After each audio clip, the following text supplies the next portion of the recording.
Here's what's coming up on your horizon. Well, few states more identify with their native roots than Oklahoma.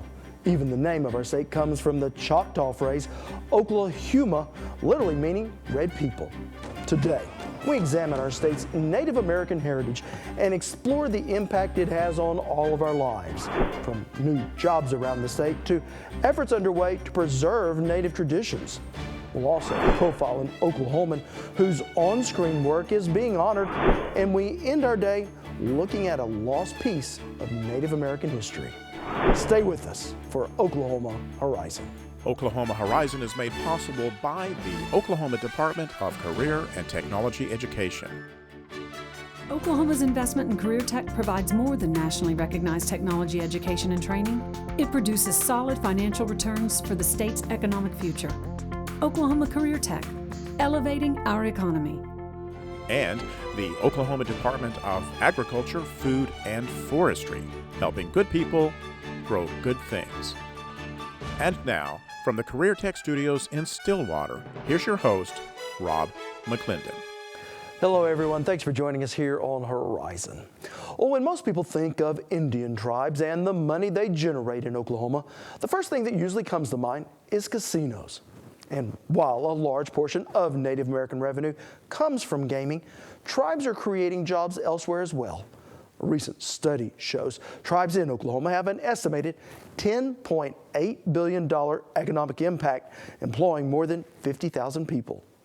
Bill Lance is the CEO of the Chickasaw Nation and says gaming has allowed tribes like his to gain valuable business experience. I think one thing that is overlooked with gaming is that gaming is it's a $1 billion annual business for us.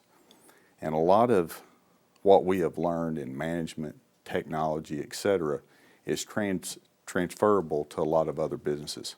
So it's really opened up a lot of opportunities because of the expertise that we have in accounting, management, technology. I could go on, but it's really transferable to a lot of other businesses that we've been able to benefit from that knowledge and expertise. And when grouped in their entirety, Native American enterprises in our state would rank in the top 5 of Oklahoma industries. A trend that has been especially impactful in rural Oklahoma because that's where most of the tribal nations are actually located. As our Elisa Hines reports, training is underway, creating an opportunity that will change lives for several local communities. New jobs are coming to Oklahoma, literally a foot at a time. The Flanagan South Pipeline will be coming through parts of northeastern Oklahoma, headed to Cushing. In an unprecedented partnership, the Osage Nation is leading the way to bring jobs to Oklahomans and their own Native people. In an area where jobs are scarce, for these students, this could be a new lease on life. Well, it's looking brighter, definitely looking brighter. Lisa Partridge is training to go from being a waitress earning minimum wage to being a welder's helper, where she can earn $18 an hour starting out. Well, it's a good opportunity, and it would better my life, my kids' life, and make a better future for all of us. And for Tony Cunningham, it's a dream come true. Real big opportunity. I've always been interested in working on a pipeline, and it's been somewhat hard to get on a pipeline before this. And Osage Nation and Union 798 have made it possible. For me, it's a golden opportunity, and like I said, I'm going to take every advantage and run with it, if I can, and this is going to be a career change for me, and a little more solid. Now, according to Tri-County Tech Center's Scott Sutherland, this is a monumental opportunity. Just talking to the students, if the students have an average of 4 people in their family, times 400, that's 1,600 people that it's affecting, and sometimes more. It's going to be a great deal, and I've been proud to be a part of it. This is huge for our community. This is going to provide jobs, a pay scale that this community's never seen before. Scott Bighorse is Assistant Principal Chief of the Osage Nation.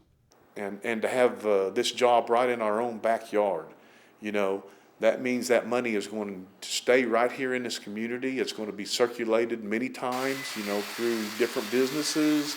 That's a plus for everybody. It's a win-win for the tribe. It's a win-win especially for the people, the working people. According to the Osage Nation's Delary Walters, Oklahomans will be working on approximately half of the pipeline. This is the Enbridge Flanagan South Pipeline. It starts up in Flanagan, Illinois, and it'll go to Cushing. We're going to actually put our people to work on 300 miles of the 600 miles because the pipeline is crossing the reservation for the Osage Nation. So basically what we're doing is the pipeline is being built by Osages and Native Americans because it is coming across our reservation. And so that is the exciting part. We are going to be able to actually participate in what's happening in our own county, in our own reservation, and putting our own people out there to work, as well as others too, but mainly Osages and Native Americans. An opportunity to train for new jobs while staying close to home. Well, altogether, the pipeline is creating about 600 new jobs, with as many as 400 of those going to students that are earning their certifications through this joint partnership. When we return, a Native American inducted into the Cowboy Hall of Fame. You're watching Oklahoma Horizon, featuring some of the good things that are happening in the great state of Oklahoma. Well, when it comes to Native American roles, Wes Studi's face is probably the most recognized in film. Growing up in northeastern Oklahoma, Studi spoke only the Cherokee language until he went to boarding school, and even today is recognized for his work in preserving native tongues. But it is his work in television and in film that led to Studi's induction into the National Cowboy and Western Heritage Museum's Hall of Great Western Performers. During a legendary acting career, Wes Studi has portrayed great fictional warriors like the vengeful Huron Magua in the 1992 film Last of the Mohicans.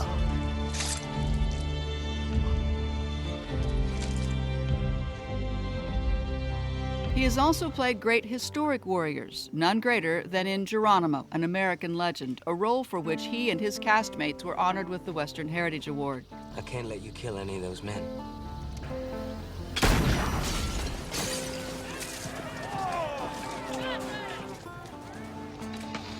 That was a great shot. Not so great. I aim for his head. Wes grew up far from famous, born in a spot that was more of a place than a town. My mother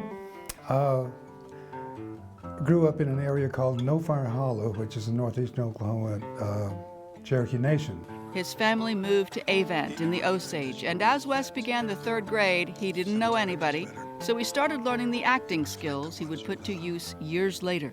My childhood at that point in time was pretty isolated.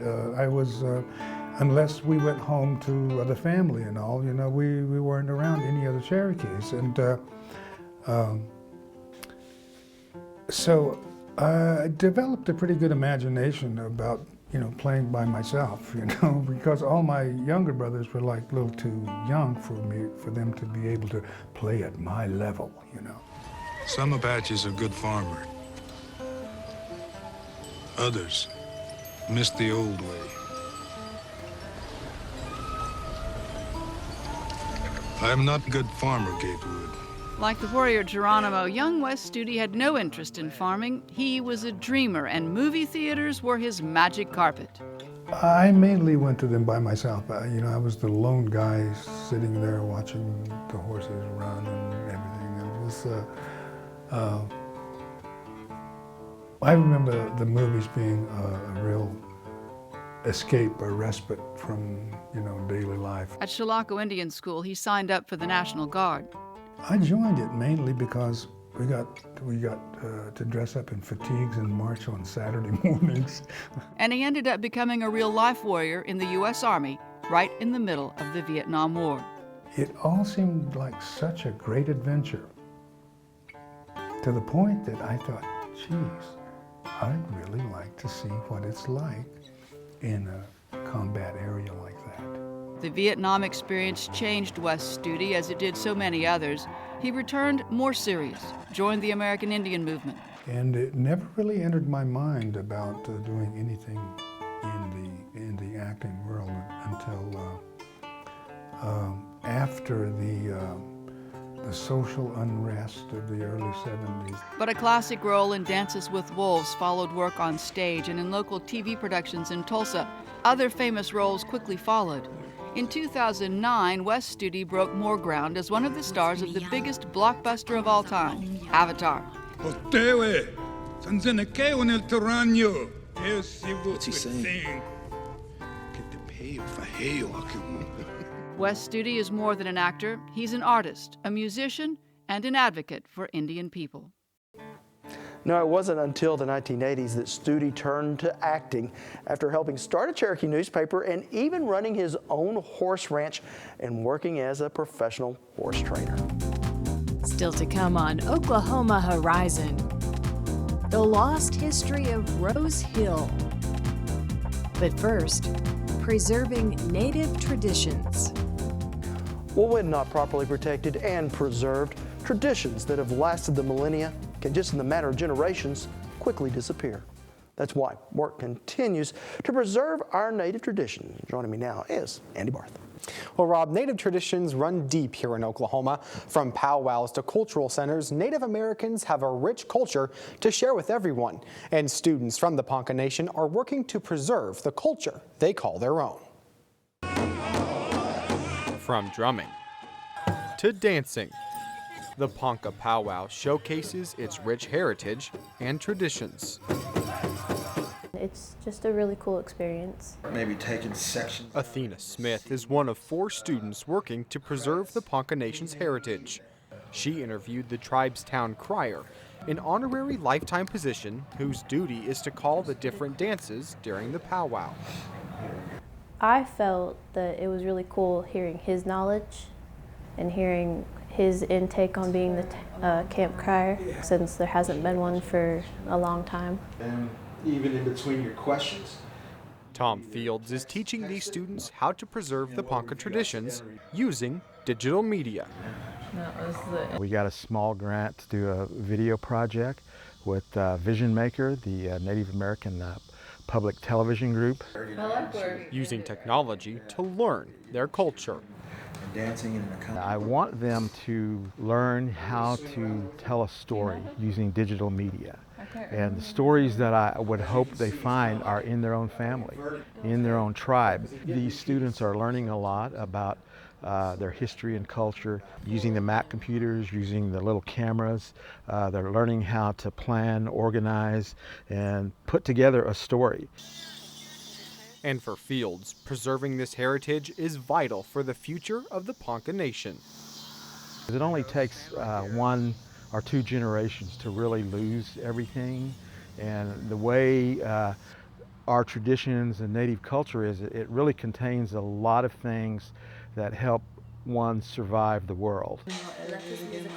Sarah Nelson is the educational director for the Ponca Nation and says Ponca youth are losing their customs and traditions.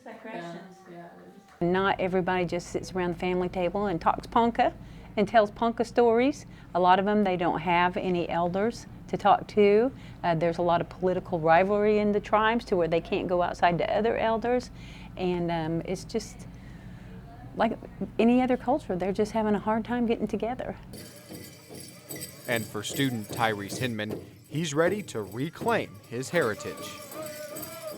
Not very many of us know a lot about it. A lot of us don't even know our language. I'm trying to learn the Ponca language right now from Athena's dad, and I've only got so far. Preserving customs that have spanned generations. Even though we work real deep with the culture and everything, it doesn't matter what color you are. What matters is you find out who you are.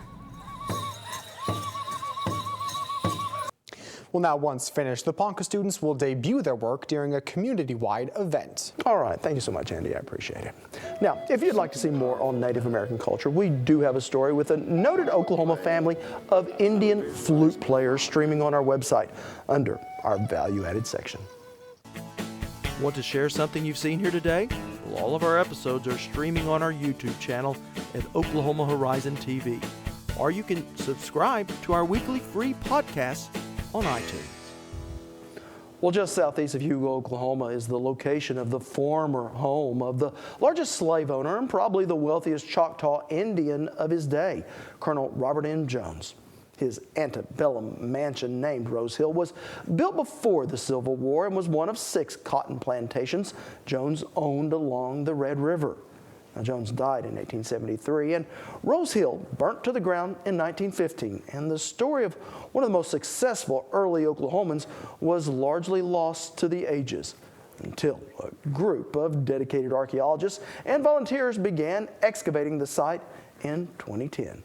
Joining me now is our Lisa Hines. Well, Rob, researching and preserving Oklahoma's cultural heritage is the focus of the Oklahoma Archaeological Survey.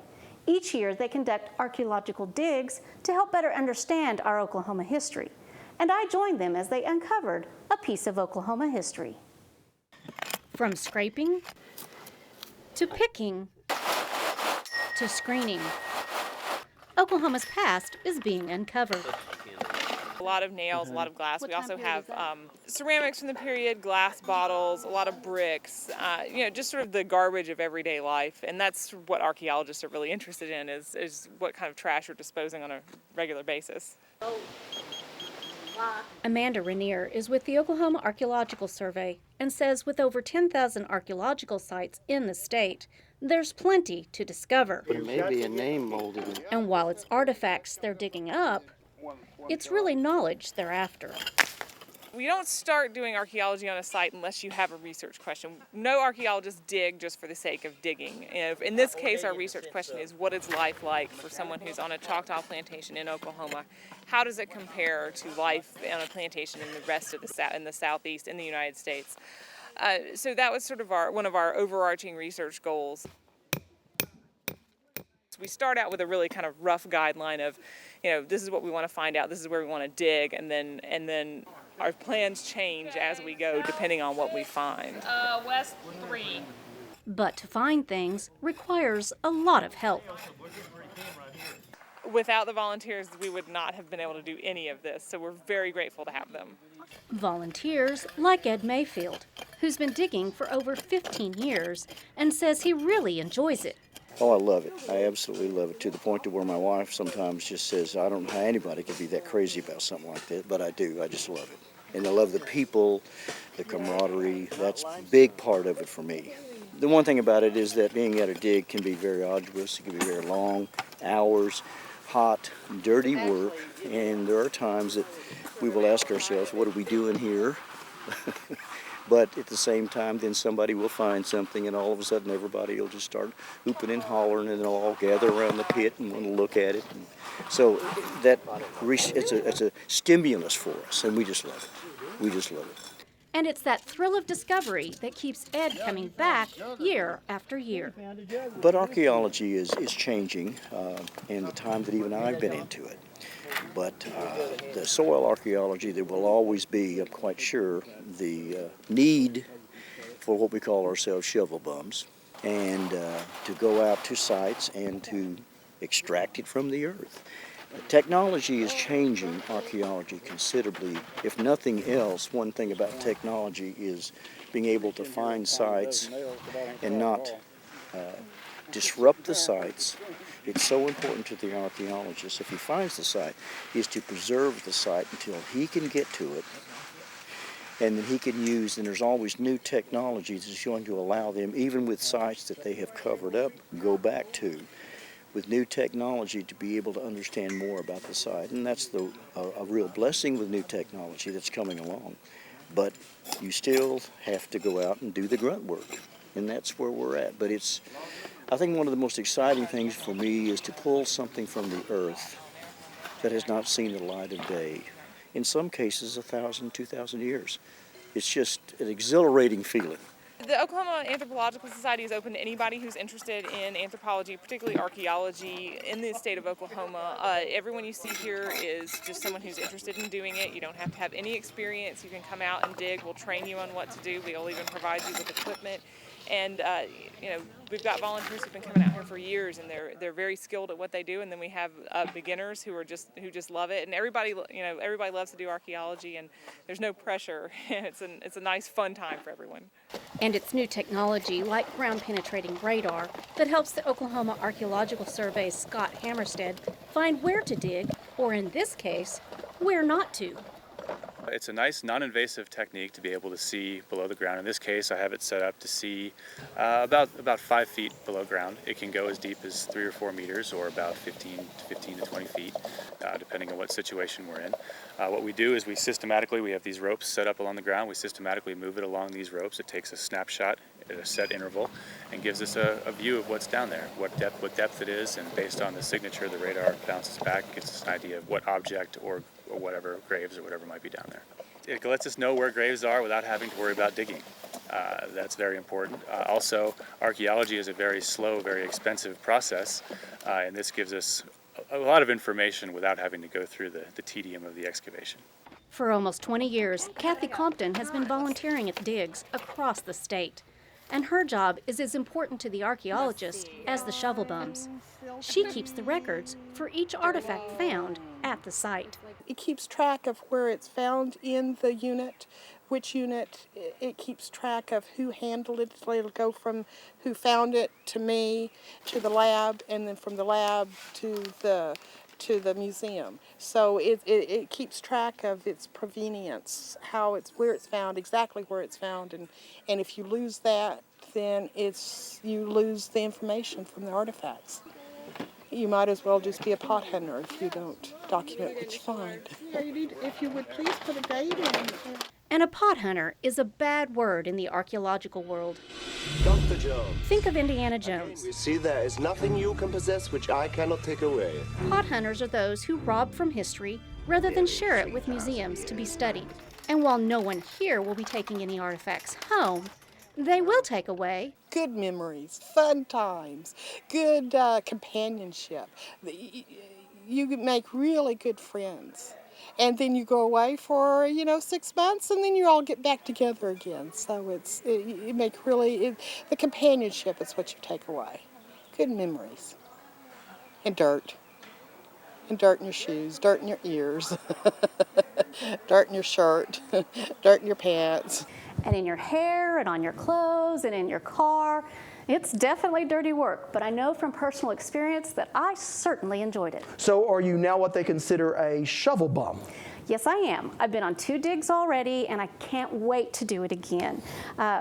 Like Ed said, when you hold that piece of history in your hands that nobody has touched in 1,000, 2,000 years, it's just an amazing feeling. And what have they found so far? Well, in my first dig, I found a stone scraper that's used to scrape buffalo hides, and then I also found a stone arrowhead. Now, at the Rose Hill dig, I found lots and lots of glass and some square-head nails that were from that period. So how did you get involved in all this? Well, I was actually taping another story, and a person there told me about the volunteer program. And when he said archaeology, my ears perked up because I just love it. And at the time, I had children, so I kind of put it to side. But then once my children left home and I had time on my hands, I looked the program up online and discovered, how I could join. And I've been doing it ever since, and I just love it. And for our viewers, how do they get involved? Okay, well, what you can do is you can go to the Oklahoma Anthropological Society site and look up what they do, find where they have a program close to you, and go and attend one and see what they're all about. Even archaeologists can contact the society if they want to use this and put in a request. All right, well, sounds like a lot of fun if you don't mind getting your hands a bit dirty. That's right, Rob. It's a joy to be out there. All right, thanks so much, Elise. You're welcome, Rob. You can keep up with us throughout the week. Just head to okhorizon.com, where you can see more of any of our stories, read our reporters behind the scenes blogs, see what others are saying about us on Twitter, and face the facts with our regular updates. So reach out and touch us anywhere and anytime. Next time on Oklahoma Horizon, stopping an Old West crime with modern technology. The worse the economy gets, they try to make ends meet, especially those that, maybe kill cattle out here and they butcher the cattle on the spot and take the meat home to feed their family. We've seen that happen. on Oklahoma's show for the Heartland, Oklahoma Horizon.